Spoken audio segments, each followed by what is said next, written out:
laydin aaminay idinkoo aqoon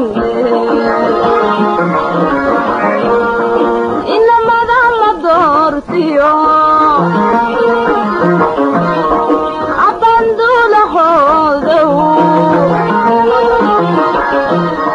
awmada xilkeediyo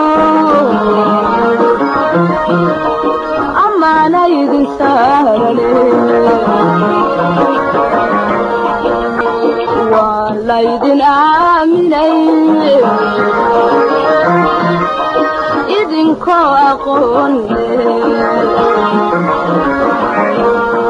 إنما دام دورتيو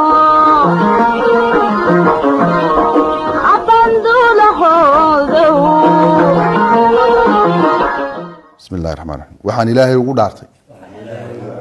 inaan u noqonayo daacad diinta islaamka dalkayga Soomaaliland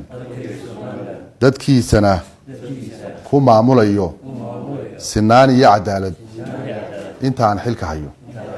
billahi tawfiiq wasiir dhibaat waa laydin aaminay